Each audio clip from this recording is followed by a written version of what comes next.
technology and the changes and so-called disruptions that it brings are all very positive, because what happens is it seems to those who are affected by it that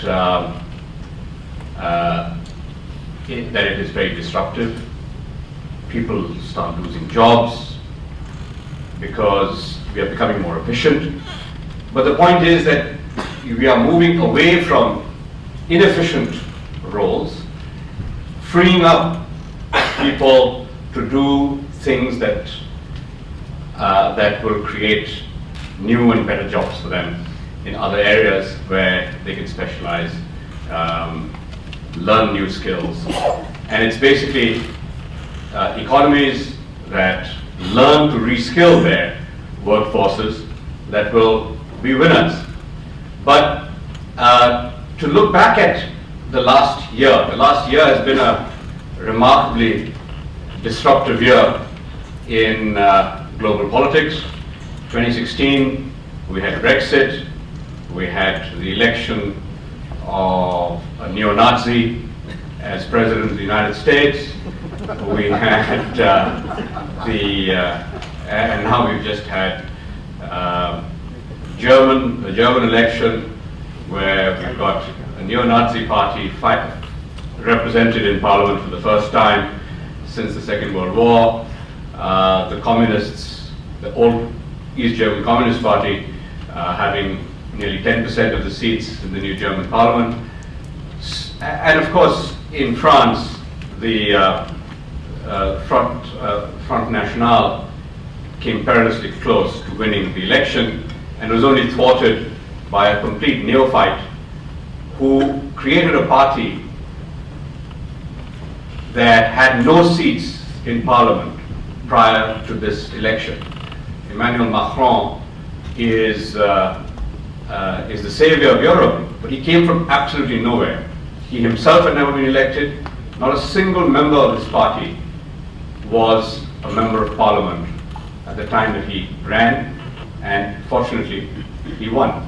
So we have a few positive, that's a positive disruption, but otherwise the last year has been quite remarkable in the nightmares that have become reality. So KV has, I think, already explained most of the meaning of this, so I won't repeat. But there's one aspect that I think needs to be explained and understood, and that is the whole notion of secular stagnation. The Western world has faced secular stagnation for pretty much at least the last decade. I'd say that it actually began even earlier than that. And this is a phenomenon. You know, when you have near zero interest rates, theory suggests that companies should be investing as much as possible. There's no interest rate. You can borrow money almost free of charge. Why aren't people investing? The Western world has seen absolute stagnation of investment spending for a decade, despite zero interest rates. In Europe, interest rates are negative. In Japan, interest rates have been negative for a while. No investment spending happening. I find it extraordinary that the explanation is so clear before our eyes, but most people don't see it. Even most economists completely miss it. And the explanation is China. If you think about, let's just quickly look at a few industries. In 2003, China's steel capacity was 300 million tons. The world's second largest country with steel capacity was Japan, with 100 million tons. Today, China's steel capacity is 1,200 million tons. Japan's steel capacity is 105 million tons. So China has more than 10 times the steel capacity of the second largest country. If you look at cement, China has 10 times the capacity of the second largest producer of cement in the world, which is India. 10 times. You look at any other industry, petrochemicals, Semiconductors is not quite there, but it's happening.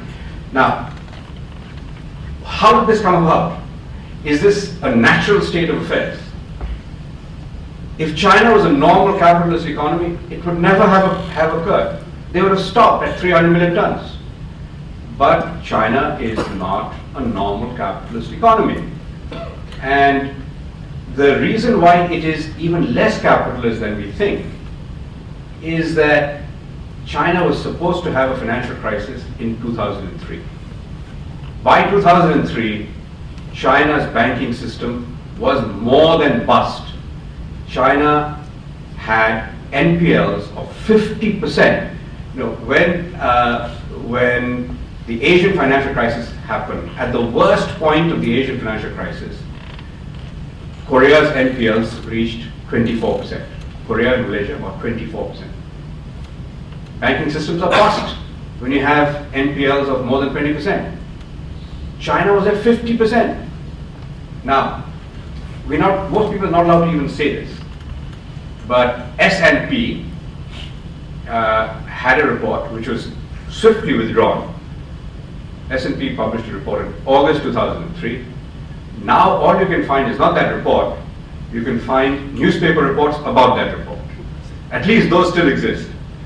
So the newspaper reports about that report say that China had 50% NPLs.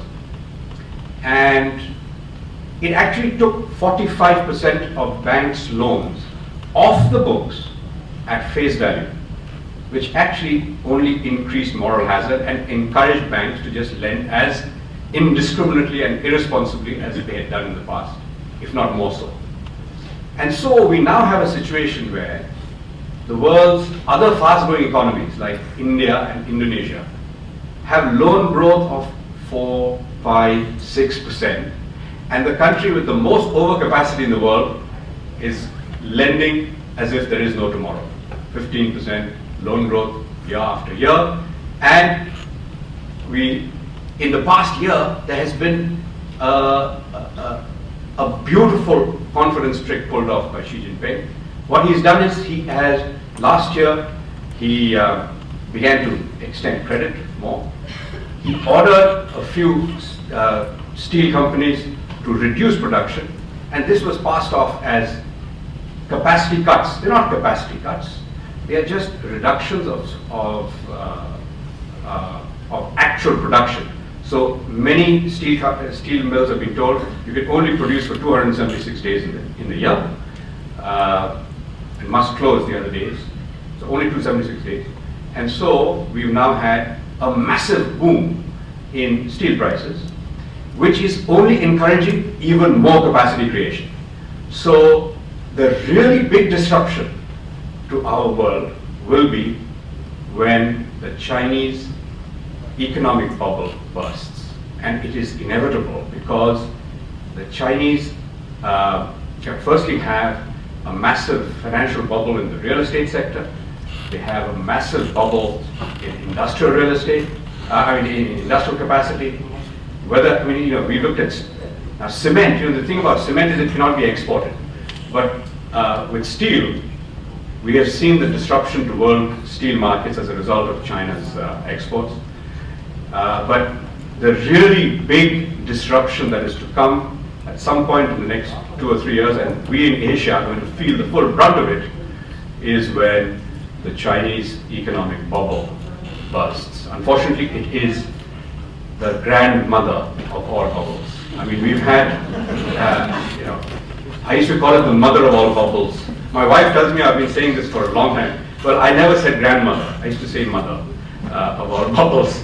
But you see, in 2003, it was already a really serious bubble. But if now the funny thing is the rest of the world let it go on. Why did they let it go on? They let it go on because everybody was making so much money in China.